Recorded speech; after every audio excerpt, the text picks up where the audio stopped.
So, Miloš, how did I pronounce your last name there? Pass You or did fail? amazingly. You did amazingly, absolutely amazingly. And I think that the hard R's of the Scottish accent help because that is exactly how we pronounce it back home in Montenegro. Oh, that's very kind. What does your surname mean?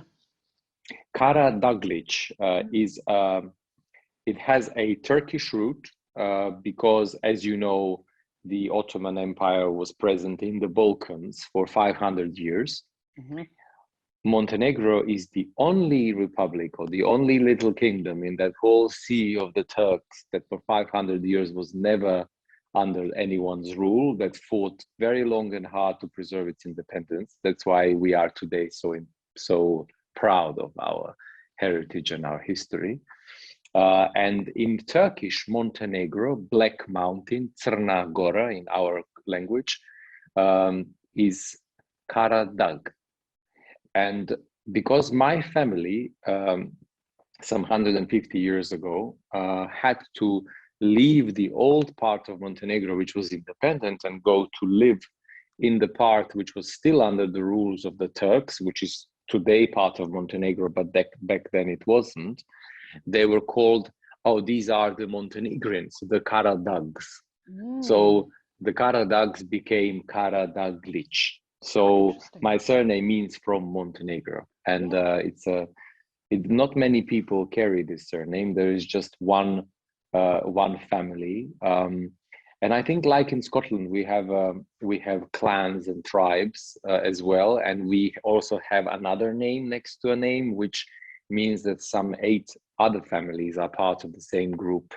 And it's interesting, it always comes up in conversations with people when you meet someone from the same clan. It's very, very interesting. How interesting indeed. I didn't know that part of it for sure. But of course, you are known as Miloš. So what was the point whereby you thought, oh, crumbs, I'm only going to use my Christian name? Was it because everybody was getting, well, your last name isn't something that we find easy to say as such? No, and I also didn't want to change my name for the sake of my career, because I just felt that was not an honest thing to do, especially if you come from a very small country where there is a lot of pride and a sense of belonging to that family. So I decided that since my surname will always be a stumbling rock for anyone trying to pronounce it, except for Evelyn Glennie. I was going to be known as just Miloš, because not many people are called just Miloš. And that's how people, through my time in the UK for the last 21 years, have always referred to me. And it just somehow became that. And it somehow works as well, because not all first names do work on their own. Sometimes you need the rhythm and the flow and that phrase of having, your Christian name and surname. But with you, Miloš, it's just such a beautiful name that it's all encompassing. But it's interesting, because just to go back a little bit, I mean, I'd be interested to know what your musical landscape was as a young boy in Montenegro. It was a complete mishmash of things, because there was no direction or a sense of musical ideas in my family. No one played any instruments. There was always a lot of singing. There was always a lot of enjoyment of music in our family. But the local pop music or some traditional music. But if I think of the things that really inspired me, things that really made it very important in my life, I have to say that has to be my grandmother's singing, because she had such a beautiful voice, and this voice, and because we were so close, and she was like my favorite person in the whole world. I think that stayed with me as something very beautiful and very important. And I mean, no, carry on, please. She possessed a rare sort of musicality, because her voice was like a very lyrical soprano voice, and she used it in a way that was so natural and so true and humble, and just for her own peace and her own expression and her own expression of love to me as well. And I think that I learned quite a lot from that. I learned that actually that's the whole point of music. Yeah.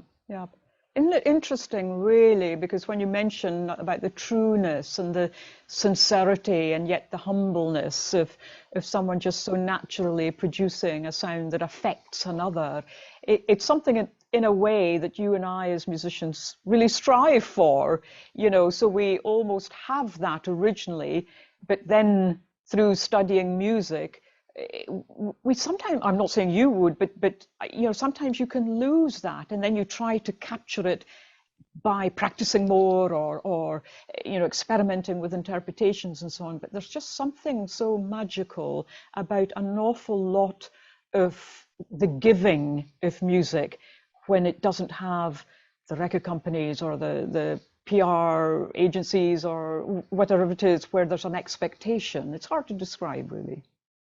I'm very happy that you mention it, because it's something that I'm fascinated with, and I'm fascinated by what inspires the greatest creativity, and why is it that the greatest works of music and art and the greatest interpretations, or maybe the best I ever played myself, in my own opinion, has always been in periods of struggle and strife. And I just think that it's because music it costs nothing. It's out there as your savior if you need it to be. It's out there as your inspiration. It's out there to allow you to create a beautiful world around yourself, no matter what the world outside is throwing at you. And you also, as an extra element, have an even more greater opportunity to invite the people you love and care about into that world. And when I came to London to study, I was only 17 years old, and a 17-year-old from Montenegro in the 90s is a very different to a 17-year-old in Montenegro in 2021. So it was really coming to London to study the Royal Academy of Music was as if I landed on Mars. I was completely overwhelmed and lost, and I knew nothing of the system or of the place, of anything at all. But the one thing that struck me was that even though my artistic and musical training was so limited compared to my colleagues who came out of amazing schools of music, that from the age of 9 have had the best teachers, perfect pitch, amazing technical skill, and so on. But the huge difference between us was that I was actually free in my music making, and that actually I had no fear whatsoever, because I was never judged or compared to anyone else. And that was probably exactly the reason why I think I became successful. And